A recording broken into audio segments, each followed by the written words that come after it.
Olá, meus irmãos, eu vos saúdo na paz do Senhor Jesus, pela bondade e a misericórdia do nosso Deus. Estamos gravando mais esta aula, a lição de número 13, com o título A Batalha Espiritual e as Armas do Crente, no dia 28 de junho. E nós louvamos a Deus por esse trimestre tão abençoado, quando nós estudamos a carta aos Efésios, né, como que Deus usou o apóstolo Paulo para trazer ensinamentos valiosos para a nossa vida. E sendo essa a nossa última lição, eu gostaria de fazer um resumo bem breve, bem rapidinho, sobre o que nós vimos ao longo desse trimestre. Se você perdeu alguma de nossas lições, todas elas estão gravadas aí nas nossas redes sociais, no YouTube, AD Mutum, você vai encontrar as nossas aulas, e você se inscreva no nosso canal, dê lá o seu joinha, né, para ajudar aí o nosso canal, e continue participando conosco, e para nós é uma alegria ter você conosco. O nosso trimestre falou sobre a igreja eleita. O subtítulo diz, redimida pelo sangue de Cristo e selada com o Espírito Santo da promessa. Nós vimos na primeira lição, carta aos Efésios, saudação aos destinatários, vimos, né, sobre a autoria, data, os pormenores, né, o pano de fundo histórico e geográfico da cidade de Éfeso, os crentes que lá havia naquela cidade, onde Paulo dirigiu a essa carta, né, segundo os melhores especialistas, né, Timóteo foi pastor lá, e também o apóstolo João foi pastor lá, segundo alguns estudiosos, o apóstolo João do Apocalipse.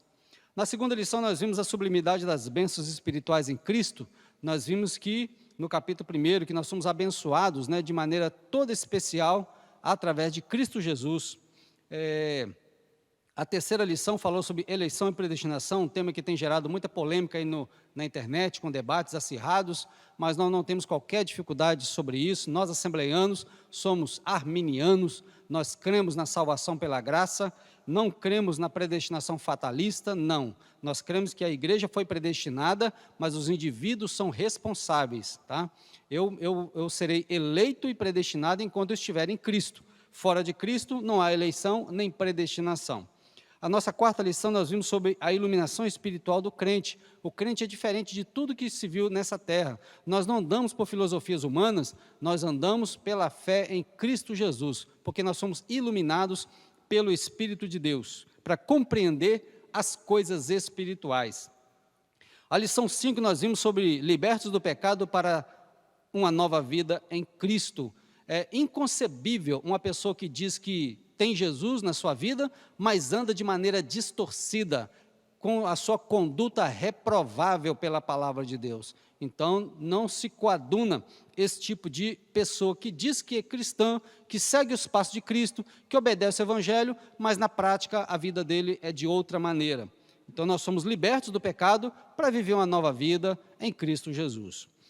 A lição de número 6, muito importante também, falou sobre a condição do gentio sem Deus. Paulo traz à memória dos Efésios, e nossa também, que antigamente, antes de Cristo, nós vivíamos nas mais densas trevas do pecado, mergulhados em todo tipo de depravação sexual, idolatrias, mentiras, e vai embora aí todo tipo de pecado que atrapalha uma pessoa de servir a Deus. Essa era a condição do gentio sem Deus, pagãos, idólatras, supersticiosos, mas a boa notícia ficou para a lição de número 7. Cristo é a nossa reconciliação com Deus. Na lição 6, Paulo mostra, né, o aspecto negativo da vida do homem sem Cristo. E na lição de número 7, Paulo, né, usado pelo Espírito de Deus, mostra para nós que é possível sim, uma pessoa, por pior que ele tenha pecado, viver uma nova conduta, uma nova vida em Cristo Jesus. Então Paulo fala sobre a nossa reconciliação. Fomos reconciliados com Deus através de Cristo. Na lição 8, edificados sobre o fundamento dos apóstolos e profetas, aprendemos também sobre essa importante doutrina, que muitas pessoas querem fundar sua própria doutrina, querem ele mesmo se intitular, e a Bíblia reprova esse tipo de conduta, né? Nós temos que seguir o fundamento que foi pregado pelos apóstolos e profetizado pelos profetas. Tudo isso tendo Cristo como a base principal. A lição de número 9, o mistério da unidade revelada. Então, em Cristo foram unidos, né, tanto judeus quanto gentios. Não há mais distinção de povo na terra, segundo aos olhos de Deus. Tá? Em Cristo foi unido os judeus, que tentaram se justificar pela lei, não conseguiram, os gentios, que se depravaram sem lei também, agora em Cristo ambos os povos são redimidos, salvos, transformados e perdoados. A lição de número 10, a intercessão pelos Efésios. Paulo, está agora fazendo uma oração para que os Efésios e nós também possamos continuar firmes, nessa caminhada, seguindo os privilégios que Deus nos deu de estarmos em Cristo Jesus e não abandonarmos a nossa condição, a nossa postura. A lição de número 11, atributos da unidade: fé, mansidão e longanimidade. 3 grandes qualidades que devem estar no coração de cada cristão, de cada crente, que nós possamos ter um coração humilde, longânimo, misericordioso, para tratar as pessoas que estão à nossa volta. Se o mundo tivesse essas qualidades, nós não teríamos o quadro tão caótico, tão violento, como temos hoje, noticiado aí pelos jornais todos os dias. Se as pessoas aprendessem a questão da humildade tão pregada por Cristo, a mansidão e a longanimidade, o mundo com certeza seria bem melhor. Isso um dia acontecerá, mas quando Cristo voltar, com a sua igreja em glória, implantando o seu reino milenial, aí sim, tudo isso será uma página virada. A lição de número 12, que nós vimos semana passada, a conduta do crente em relação à família, grandiosa lição que trouxe para nós aqui sobre a postura do homem como crente, da mulher como crente e dos filhos enquanto obedientes aos seus pais. Então a Bíblia contém uma mensagem com respeito a isso, Muitos homens não estão cumprindo o seu papel, muitas mulheres também não, e muitos filhos têm desobedecido, mas a mensagem da Bíblia Sagrada para os pais é que o homem assuma a sua postura como homem, chefe de família, servo de Deus, e a mulher como sábia ao lado do seu esposo, ajudando na educação dos filhos, se tem filhos, e os filhos, por sua vez, obedecendo aos seus pais. E a lição de hoje, batalha espiritual e as armas do crente. O nosso texto bíblico em classe é Efésios 6, de 10 a 20, que eu quero ler agora. No demais, irmãos meus, fortalecei-vos no Senhor e na força do seu poder. Revesti-vos de toda a armadura de Deus, para que possais estar firmes contra as astutas ciladas do diabo. Porque não temos que lutar contra carne e sangue, mas sim contra os principados e contra as potestades, contra os príncipes das trevas deste século, contra as hostes espirituais da maldade nos lugares celestiais. Portanto, tomai toda a armadura de Deus, para que possais resistir no dia mau, e havendo feito tudo, fica firmes. Estai, pois, firmes, tendo cingidos os vossos lombos com a verdade, e vestida a couraça da justiça, e calçados os pés na preparação do evangelho da paz, e tomando sobretudo o escudo da fé, com o qual podereis apagar todos os dardos inflamados do maligno. Tomai também o capacete da salvação e a espada do Espírito, que é a palavra de Deus, orando em todo o tempo, com toda oração e súplica no Espírito, e vigiando nisso, com toda perseverança e súplica por todos os santos. E por mim, para que me seja dada no abrir da minha boca, palavra com confiança, para fazer notório o mistério do Evangelho, pelo qual sou embaixador em cadeias, para que possa falar dele livremente, como me convém falar. Está aí a nossa leitura bíblica em classe, Efésios 6, de 10 a 20. A introdução diz assim: ao finalizar a epístola aos Efésios, o apóstolo convoca a igreja para lutar e resistir aos inevitáveis conflitos contra as forças espirituais da maldade. Nessa batalha, a fim de suportar os ataques e se manter firme na marcha contra o mal, os soldados de Cristo precisam revestir-se de toda a armadura de Deus. É o que veremos na presente lição. Observa que ninguém vai para a guerra despreparado. O soldado da polícia militar, ele antes de começar a atuar, ele passa por um treinamento, ele é preparado para isso, tá? Ele vai para a academia e lá se prepara. Os militares também do Exército, da Marinha, da Aeronáutica, da mesma maneira, eles também se preparam, para poder exercer ali a sua condição. O presbítero Daniel, aqui da nossa igreja, já serviu ao Exército durante muitos anos.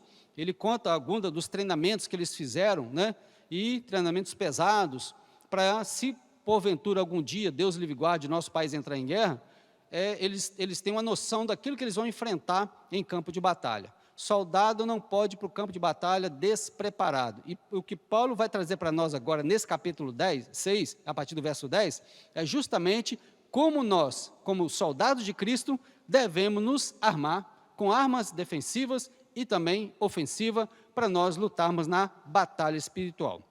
Engana-se o crente que aceitou Jesus e vive uma vidinha sem se preocupar com essa guerra espiritual. viu? Nós temos um inimigo feroz, que ele odeia a nossa vida. Se ele pudesse, ele acabaria conosco, acabaria com as nossas famílias, acabaria com a igreja. Ele tem ódio mortal contra nós, e ele não tem piedade de ninguém. Então nós vivemos numa batalha travada todos os dias. Quem vive uma vida de oração, quem procura servir a Deus de fato, percebe as investidas do inimigo, quando ele vem, às vezes, de longe, né? Vem chegando mais perto, às vezes ele usa uma pessoa ou não, às vezes ele vem através de alguma manifestação mesmo, e ali a gente sente uma influência maligna tentando atrapalhar nossos pensamentos, a nossa caminhada, levantar alguma questão contra nós no ambiente de trabalho, e às vezes muitos cristãos, por não conhecerem a verdadeira batalha espiritual, se colocam na condição de estar lutando contra pessoas, e a nossa guerra não é contra pessoas. Paulo diz que a nossa guerra não é contra carne e sangue, ou seja, não é contra pessoas. Às vezes aquela pessoa que está tentando nos prejudicar, ela está sendo usada pelo inimigo, e as armas que nós vamos usar não é arma carnal, são armas espirituais, conforme nós vamos aprender na lição de hoje. Então, aprenda, meu irmão, de uma vez por todas, uma vez que você aceitou Jesus como seu Salvador, você já se alistou no exército celestial, você está numa briga contra a força das trevas, a não ser que você já cruzou o braço, tá? E já deixou de lutar. Então, a sua derrota, com certeza, será iminente. Então, levante a sua cabeça e parte para a batalha em oração, seguindo os conselhos desse Efésios capítulo 6, com certeza a vitória já é sua, em nome de Jesus e da sua família também. O nosso primeiro tópico, o preparo espiritual do crente para a batalha. Primeiro item, fortalecidos no poder do Senhor. Observa aqui, não é no poder do homem. Essas hostes espirituais do mal, esses demônios, não se combate com filosofias humanas, não se combate com o braço forte, não, se combate com armas espirituais. Observe que a lição diz aqui, fortalecidos no poder do Senhor. Ele diz, no demais, irmãos meus, fortalecei-vos no Senhor e na força do seu poder. Não está em nós força nenhuma para enfrentar as investidas malignas. Nós não vamos conseguir vencer esse inimigo invisível se nós não estivermos revestidos com essa armadura e na vigilância da oração. Vamos lá. A expressão na forma passiva, fortalecei-vos no Senhor, versículo 10, parte A, indica que não temos poder em nós mesmos. Esse excelso poder nos é conferido pela comunhão com Deus em Cristo, por meio do Espírito Santo. Louvado seja Deus. Por isso precisamos estar fortalecidos por meio da renovação da mente, da vida em santidade e de ser cheio do Espírito. A vitória não pode ser alcançada por outro meio.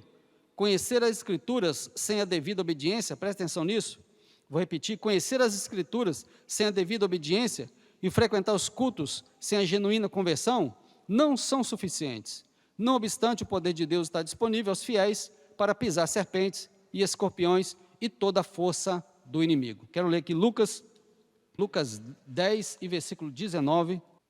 Eis que eu vos dou o poder para pisar serpentes e escorpiões e toda a força do inimigo, e nada vos fará dano algum. Olha só que promessa maravilhosa de Jesus.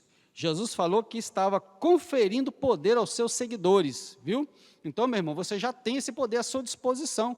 Esse poder está contigo para você pisar serpentes e escorpiões. Jesus chamou o inimigo espiritual de serpentes e escorpiões. Por quê? Tanto a serpente quanto o escorpião, eles atacam quando a gente não está esperando. Você vai fazer uma caminhada aí no meio do mato, né, numa boa, querendo ali fazer uma trilha, mas lá tem uma cobra lá, né, de butuca lá te esperando. Então, você, sem perceber, pode ser picado por ela. Se ela for venenosa, você estará numa situação complicada. Então, o inimigo, ele também é assim, ele vem na hora que a gente não está esperando. Um hino muito antigo diz que o inimigo vem com sapatinho de algodão. Então, é lógico que isso é uma metáfora, né, uma comparação, mas o hino quer dizer que ele vem sorrateiramente, ele vem sagazmente, ele vem como uma serpente mesmo, para picar e jogar o seu veneno espiritual nos corações, para que as pessoas percam essa batalha espiritual. Segundo item, vigilantes em toda oração e súplica. Paulo enfatiza a necessidade de uma vida cristã permeada pela prática da oração. Não é possível entrar em combate sem a cobertura de tão preciosa arma espiritual. Lucas 21, 36, diz assim, Vigiai, pois, em todo o tempo, orando, para que sejais havidos por dignos de evitar todas essas coisas que hão de acontecer, e de estar em pé diante do Filho do Homem. Lucas 21, 36. Não dá para entrar numa guerra dessa, primeiramente, sem estar fortalecido no Senhor. Fala de uma vida de comunhão com o Senhor. Segundo, fala de uma vida de vigilância. Conheço crente que ora, mas não vigia, tá? Então nós temos que orar e vigiar. Essa é a palavra do nosso Senhor para nós. Orai e vigiai, tá? Para que não entreis em tentação. Não é possível entrar em combate sem a cobertura de tão preciosa arma espiritual. A expressão orando em todo o tempo, com toda oração e súplica no Espírito, verso 18, significa clamar pelo favor divino em qualquer circunstância e oportunidade. Esse clamor deve estar acompanhado de vigilância, pois esta preserva o crente das astutas ciladas do inimigo. Salmo 124, 7. Vigiemos em oração e súplica. Eu separei aqui também, Salmo 34, versículo 4 a 6, que diz assim, ó: busquei ao Senhor e Ele me respondeu, livrou-me de todos os meus temores. Olharam para ele e foram iluminados, e os seus rostos não ficarão confundidos. Clamou este pobre, e o Senhor o ouviu, e o salvou de todas as suas angústias. Salmo 34, de 4 a 6. Observe, irmãos, que todos os homens da Bíblia Sagrada, que se entregaram à oração, que buscaram o Senhor, que tiveram a oração como uma regra de fé e prática para a sua vida, eles enfrentaram esses embates com muita facilidade. Muitos deles estão lá na galeria dos heróis da fé de Hebreus capítulo 11. Ali, Hebreus capítulo 11, mostra que esses homens e mulheres do Antigo Testamento venceram pela fé. Ou seja, eles acreditaram que Deus era poderoso para os ajudar. E, com certeza, eles se alegraram muito com a vitória recebida. Terminamos o nosso primeiro tópico. O nosso tópico de número 2, conhecendo o campo da batalha espiritual, nós vamos ver sobre as astutas ciladas do diabo, o conflito contra o reino das trevas e as agências das potestades do ar. A Bíblia nos faz saber, e nós vamos até ler essa citação mais para frente, que o mundo jaz no maligno, ou seja, esse mundo está debaixo de uma influência, má e maligna, que tenta acabar com o povo de Deus, inverter valores, destruir a sociedade, os bons valores que ainda permeiam em alguns lugares. A intenção dele é matar, roubar e destruir. Então a igreja, ela está num campo de batalha contra essas potestades do mal. Então, nós precisamos realmente orar, viver a nossa fé em Jesus para confrontar esses poderes das trevas, para que eles não tenham nenhuma vez de continuar operando essa maldade que eles têm feito. Eles não têm misericórdia de ninguém, chefiados pelo seu maioral, eles não têm dó de criança recém-nascida.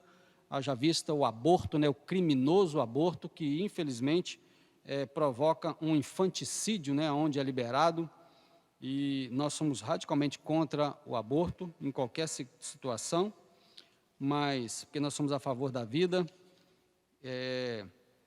A disseminação das drogas que tem ceifado a vida de milhares de jovens, aí espalhados pelo Brasil afora, jovens que não têm mais sonho, uns já perderam a sua vida, outros estão aí perambulando, sem trabalhar, sem estudar, e o inimigo, ele fica feliz com isso, mas nós não, como igreja, nós não ficamos felizes. A gente quer ver essas pessoas servindo a Deus bem na presença do Senhor. Então, como é que a gente vai conseguir confrontar essas forças do mal? Somente revestido pelo poder de Deus. Com cara limpa, ninguém consegue vencer esse inimigo. Ele não poupou Jesus, ele confrontou Jesus, e quem somos nós, para escapar dessa tentação? E Jesus venceu ele. Jesus venceu ele pela palavra. Jesus usou a espada da palavra e desferiu os golpes contra esse inimigo mau, e ele ficou sem condição de continuar a sua tentação em Jesus. Porque Jesus não cedeu 1 milímetro sequer, nem 1 milímetro. Eu até sou um pouco crítico de alguns filmes de Jesus na televisão, que mostra o diabo tentando Jesus assim, bambeando, vacilando, pensando se vai cair ou não. Não é esse o Jesus da Bíblia, tá? O Jesus da Bíblia é vigoroso, é corajoso, é fiel ao seu propósito, ele não cede 1 milímetro, ele não bambeia, ele não titubeia, nada disso, ele foi fiel, ele desferiu na hora que veio a tentação, ele desferiu o golpe usando a palavra contra o inimigo, contra Satanás, e Satanás não teve mais vez com o nosso Senhor, glórias ao santo nome de Jesus. Vamos lá então, as astutas ciladas do diabo. A expressão ciladas do diabo, no versículo 11, indica as armadilhas articuladas perversamente pelo reino das trevas. O líder desse reino é identificado como diabolos, que significa caluniador e acusador. Está lá em Mateus capítulo 4, versículo 1, né, onde o Senhor Jesus ele é tentado. Diz assim a Bíblia, ó, então foi conduzido Jesus pelo Espírito ao deserto para ser tentado pelo diabo. A palavra diabo, no grego é diabolos, que quer dizer acusador, caluniador. Achou que ele ia fazer com Jesus o que ele fez com tantos homens ao longo da história. Só que com Jesus ele caiu do cavalo, tá? Ele caiu do cavalo, Jesus triunfou contra ele, tá? E ele teve que amargar essa derrota que ele sofreu do nosso Salvador. Bendito seja o nome do nosso Jesus. Vamos continuar. Tomado de fúria e por meio do espírito do erro, ele prepara laços com o propósito de destruir a igreja. Algumas de suas astúcias são, primeiro, confundir a mentira com verdade.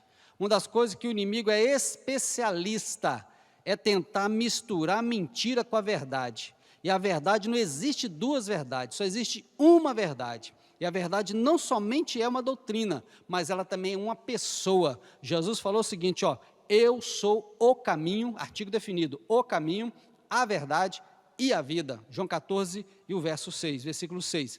Então o diabo, ao longo da história, tem tentado misturar a mentira com a verdade para enganar, para confundir as pessoas. Então, meu irmão, meu amigo que me ouve nessa hora, se você não quer ser mais enganado, eu vou te dar um conselho, firma somente na palavra de Deus, tá?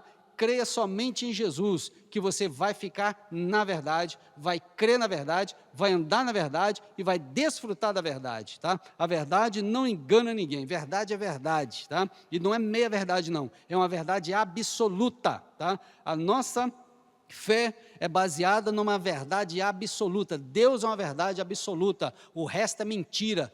Todo homem seja mentiroso, disse Pedro, e somente Deus verdadeiro. Então, nós se firmarmos na palavra de Deus, a gente não erra, jamais, tá? Porque não tem como transformar a verdade em mentira. O que o diabo faz é misturar, tá? A verdade sempre vai ser verdade. Nós não podemos crer na verdade e na mentira ao mesmo tempo. Crendo na verdade, a gente não vai crer na mentira. Conta-se que certa vez, uma associação de banqueiros, né, convocou um especialista para dar uma palestra para os funcionários de banco nos Estados Unidos, para que os funcionários dos bancos dos Estados Unidos aprendessem a identificar a nota do dólar, que é a moeda americana, a nota falsa do dólar, que estava tendo uma disseminação de nota falsa de dólar nos Estados Unidos muito grande. Então, reuni aquele monte de gerente de banco, funcionário de banco, numa grande plateia, e um homem especialista foi encarregado de ensinar aqueles funcionários de banco sobre identificar a nota falsa do dólar, a moeda americana. E aquele homem ficou horas e horas e horas falando sobre a nota verdadeira do dólar para aquele pessoal. No intervalo, a pessoa que havia convidado ele disse o seguinte, ó, você não falou da nota falsa até agora? Eu te paguei para você vir falar aqui sobre a nota falsa e você não falou da nota falsa? Aquele homem especialista disse o seguinte, olha, se os seus empregados conhecerem a nota verdadeira, eles jamais vão pegar a nota falsa. Está vendo? Então, se nós estivermos firmados na verdade, jamais vamos crer na mentira. Então, firma na verdade, porque mentira é do diabo, ele é o pai da mentira. Segunda ação astuta dele é deturpar as escrituras. Ele citou a Bíblia até para Jesus.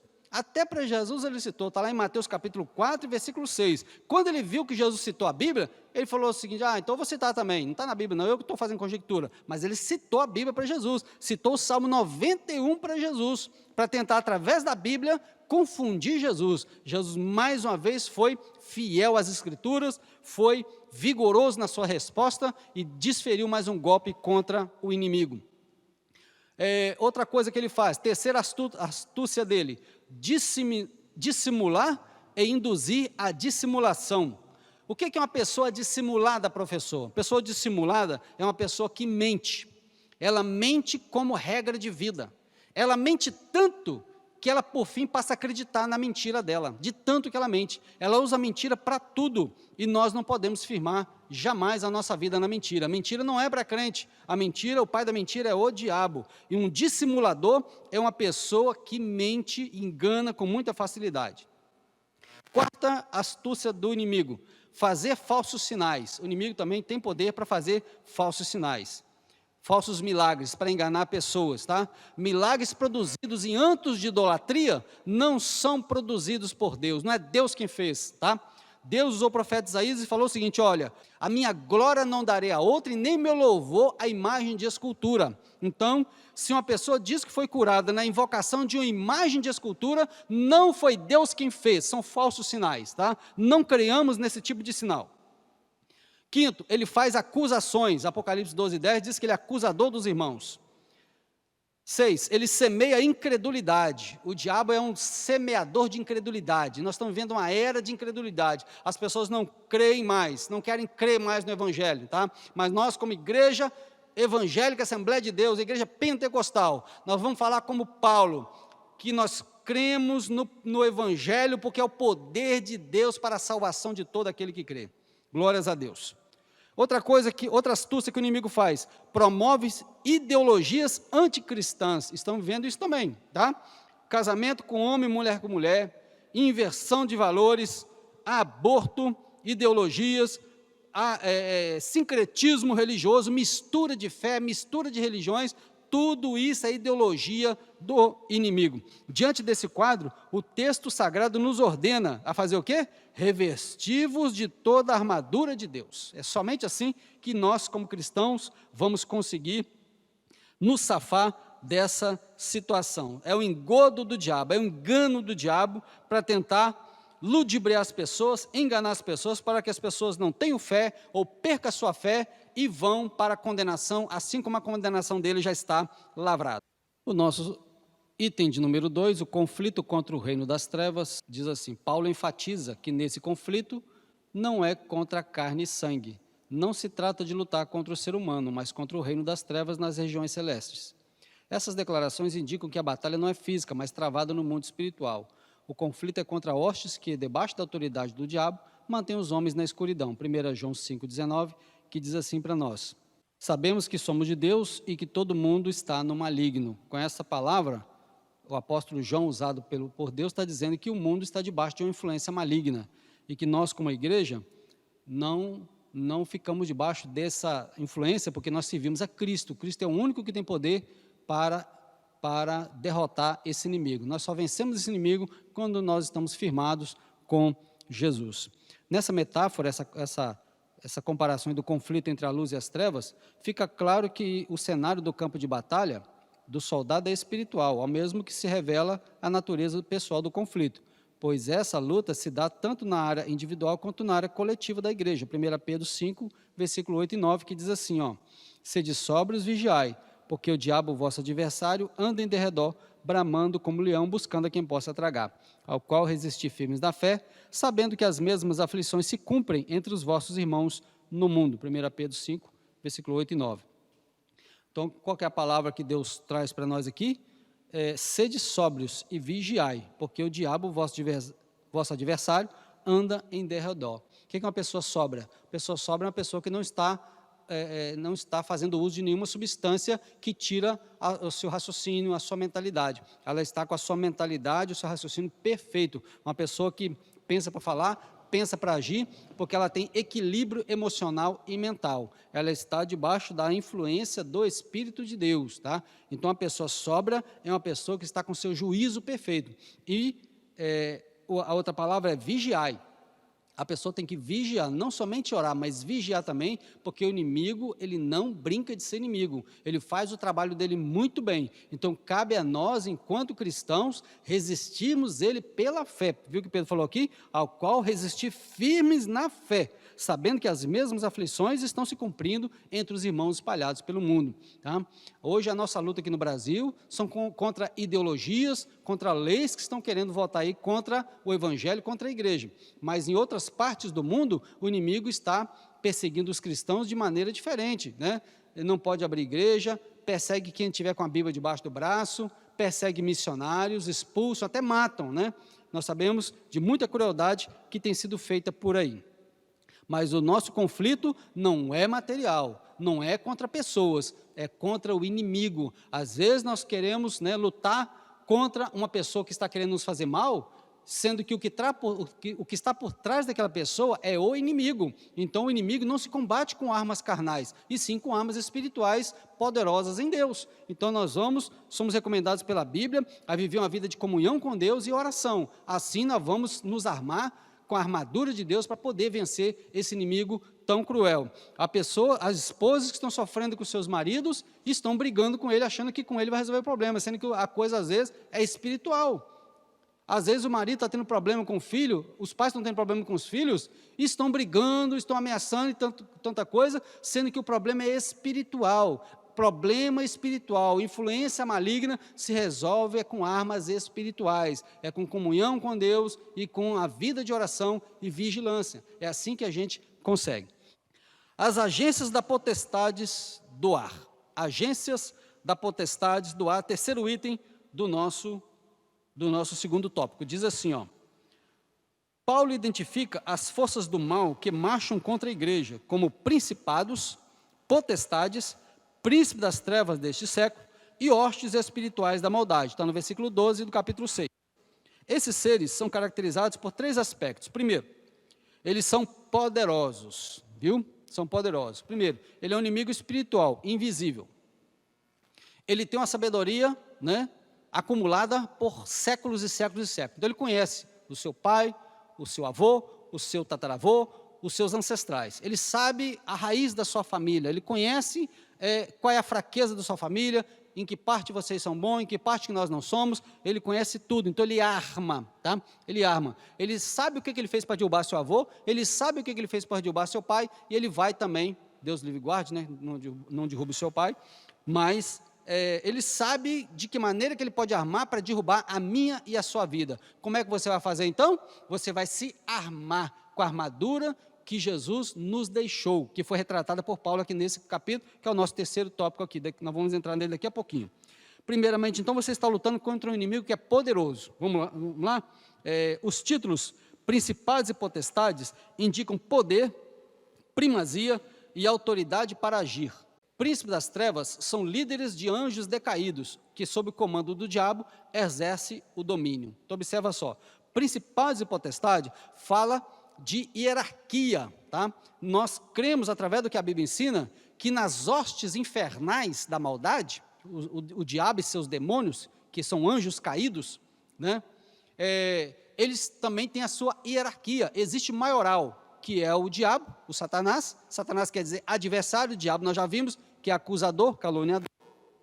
Mas abaixo deles tem também aqueles que têm poder delegado. O que é isso? Aquelas pessoas que recebem autoridade, aqueles demônios, melhor dizendo, que recebem autoridade do diabo para agir em determinada situação.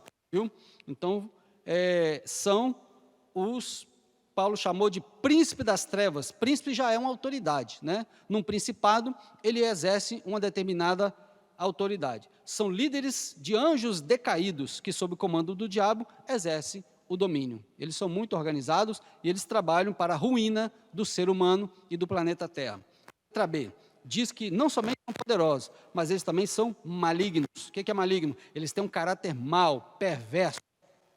Esses agentes formam as hostes espirituais da maldade, Refere-se a demônios que empregam seu poder destrutivamente para o mal. Está vendo? Diabo não vem para brincar, diabo não vem para ficar bajulando ninguém, não, ele vem para matar. O interesse dele é matar, roubar e destruir. Ele não tem outro interesse a não ser fazer isso aí. Acabar com famílias, separar casais, destruir sociedades inteiras, perturbar a paz da igreja, levantar todo tipo de conflito no meio do povo de Deus. É ele quem faz toda essa artimanha.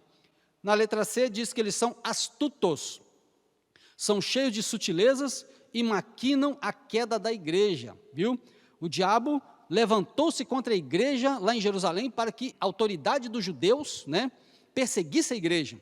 Levantaram uma perseguição ferrenha contra a igreja, e um dos cabeças dessa perseguição era justamente um jovem chamado Saulo de Tarso, que depois acabou se convertendo e virou de lado. Era escravo do diabo, perseguia a igreja. Depois ele passou por lado da igreja e passou a ser perseguido. O próprio Jesus falou que ele seria perseguido também. Então, depois disso, o Império Romano desferiu uma sangrenta perseguição contra a igreja, no primeiro, segundo e terceiro século da igreja. Tá? Naquela época, não havia igreja com placas de nome. A Igreja Católica foi fundada lá pelo ano 300, lá vai bordoada, pelo imperador Constantino, quando ele oficializou e ele fundiu a igreja com o Estado, criando a Igreja Católica. Tá? Naquela época era a Igreja Apostólica, nem batista, nem assembleia, nem presbiteriana, era a Igreja Apostólica. Então, a igreja que mais, as denominações hoje, que mais se assemelham àquela igreja primeira que surgiu, a Igreja Apostólica, são aquelas que procuram obedecer a palavra de Deus, né, seguindo a doutrina dos apóstolos que eles aprenderam de Jesus. Quem se desvia para dogmas humanos já não é mais aquela igreja, tá? É filosofia de homem, é religião de homem, é denominação puramente humana, tá? Puramente humana, e está lotado disso por aí. Eles são astutos, são cheios de sutilezas e maquinam a queda da igreja. A cada crente que o diabo matava nas mãos do Império Romano, convertia mais 10, tá? Convertia mais 10.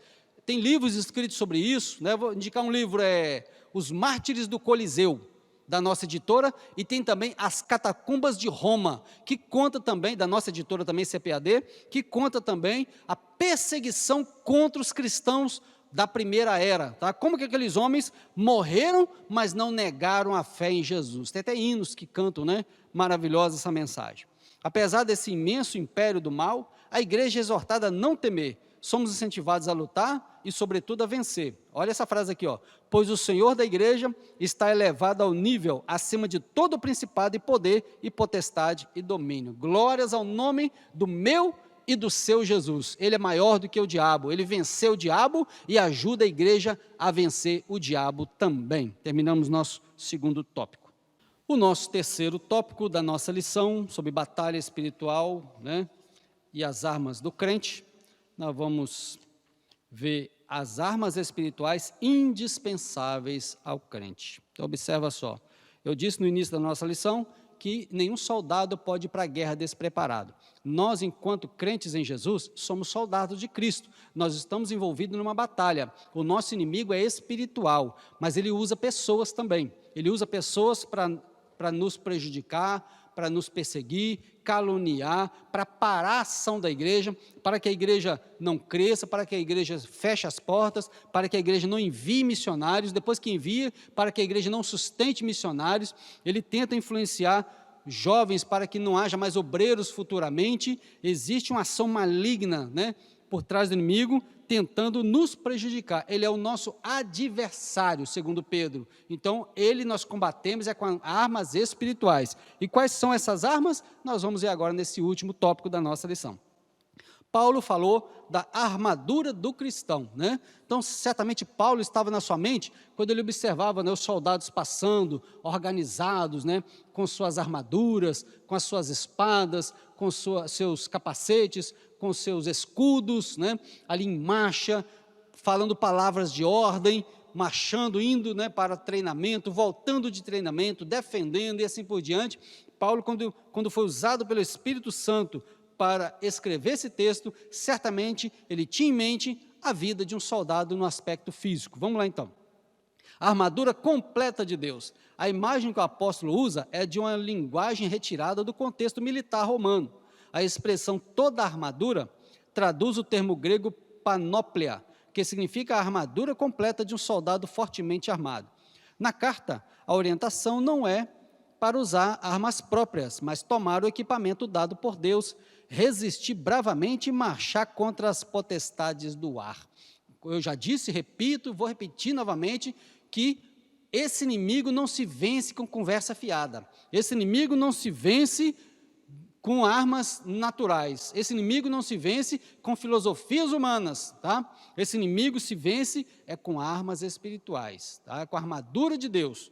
Quando Davi foi lutar com Golias, ninguém queria lutar. Nem o poderoso rei Saul tinha coragem de enfrentar o gigante Golias. Davi se prontificou. Tá? Se prontificou quando tentaram dissuadi-lo, mas ele não aceitou, ele falou que ele ia lutar, porque aquele gigante estava afrontando o exército do Senhor. Então, o rei Saul pegou a armadura dele e deu para Davi, colocou aquilo em Davi. Davi não conseguiu nem andar com aquela armadura direito. Tá? Ele pensou, vou morrer aqui dentro dessa armadura, Golias vai matar fácil. Ele falou, não consigo com essa aí não, deixa eu com as minhas armas.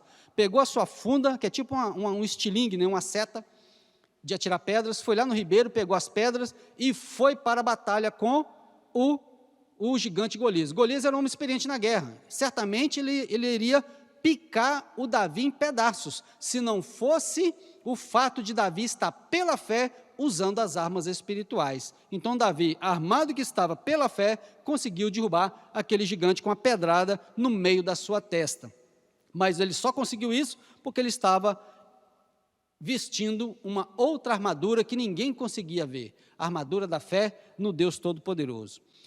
As armas indispensáveis de defesa.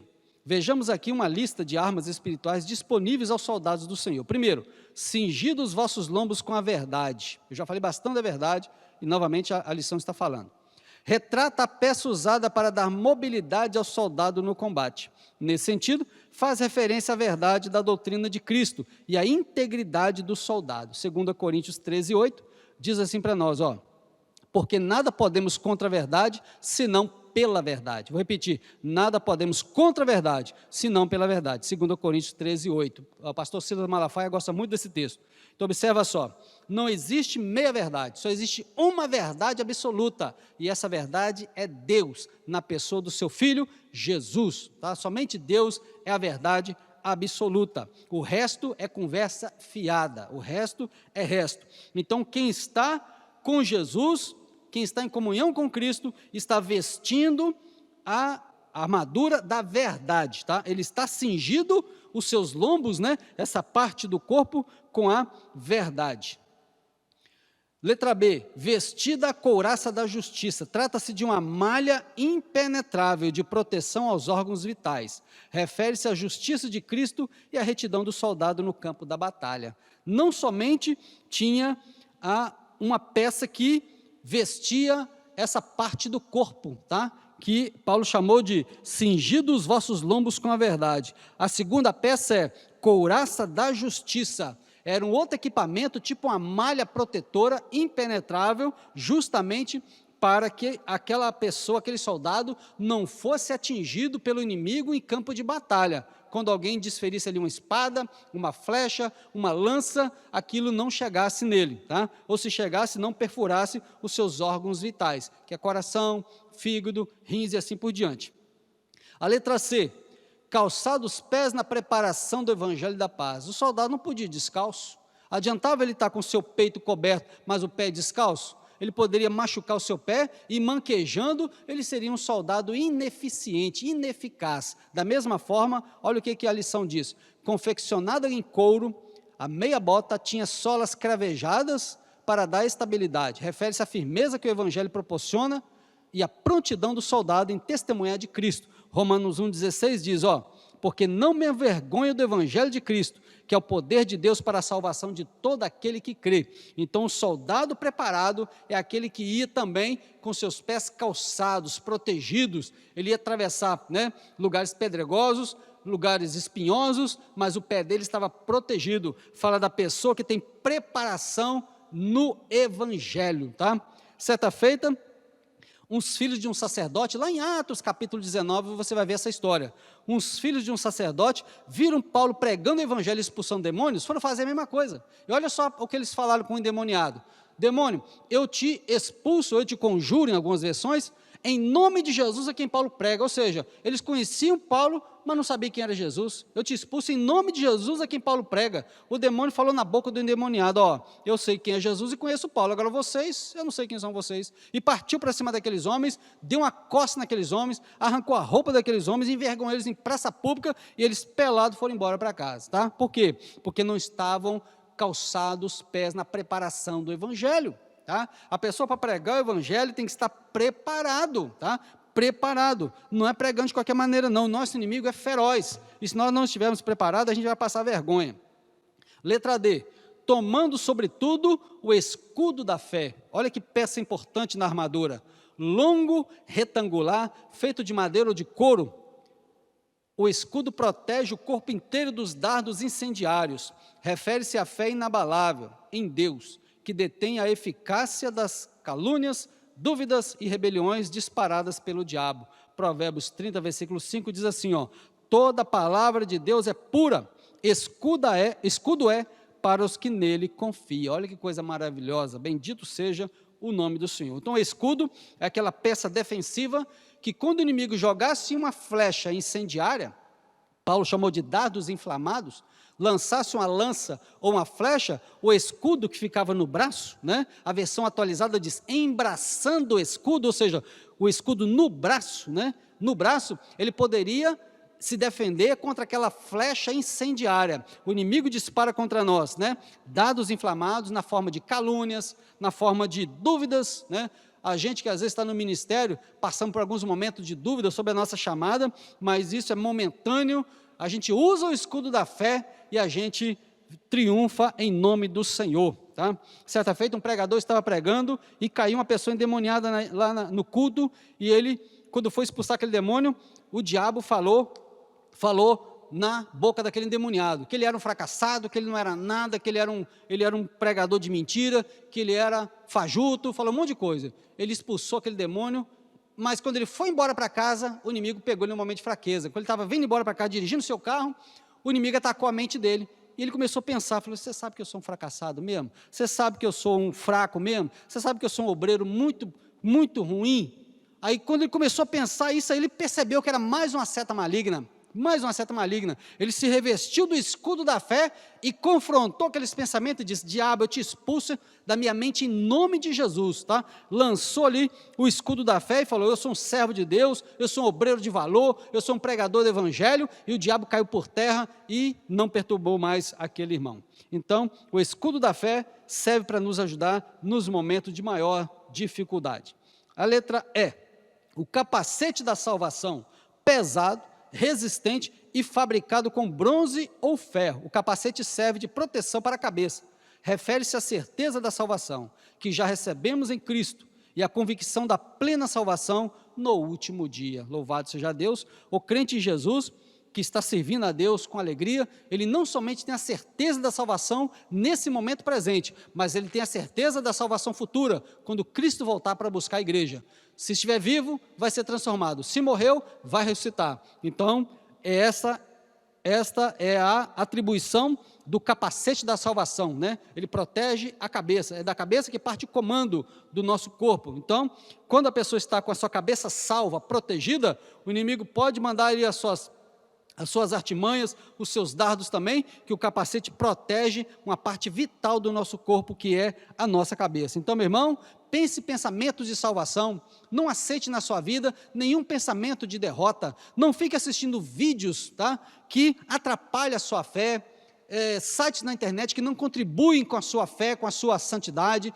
Expulsa isso da sua vida e sirva a Deus com alegria, tá? Se arme dessa armadura e vença o inimigo que está sempre jogando fraqueza na sua vida. Você nunca consegue romper, porque às vezes você está dando lugar ao inimigo. Então expulsa isso hoje e vista-se da armadura do soldado cristão, e você vai só agora triunfar em nome do Senhor Jesus. O último item da nossa lição: a imprescindível arma ofensiva. Até agora foram armas defensivas, agora nós temos uma arma ofensiva. Qual que é ela? Vamos ler.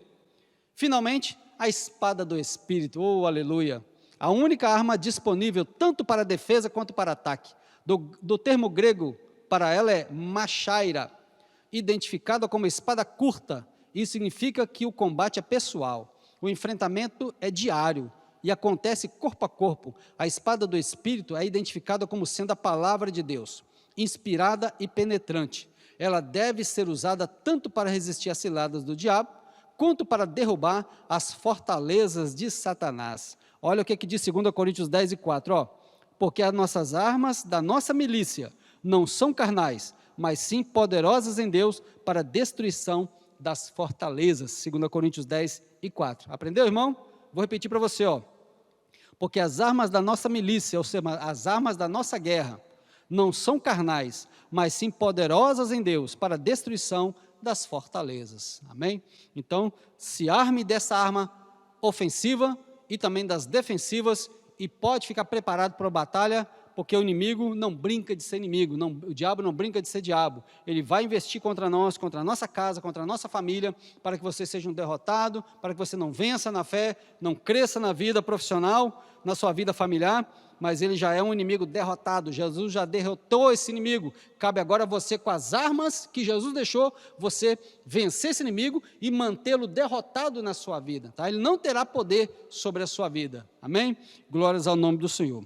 A nossa conclusão diz assim: a vitória da igreja contra as forças do mal é garantida pela sobreexcelente grandeza do poder de Deus. Os ardis de Satanás não podem ser subestimados, porém, o reino das trevas não deve amedrontar o cristão. A Escritura convoca o salvo a combater e a vencer as potestades do ar, revestido com a armadura de Deus. Aleluia, louvado seja o nome do Senhor. Com muita alegria, chegamos ao final de mais um trimestre, de mais uma revista da nossa Escola Bíblica Dominical.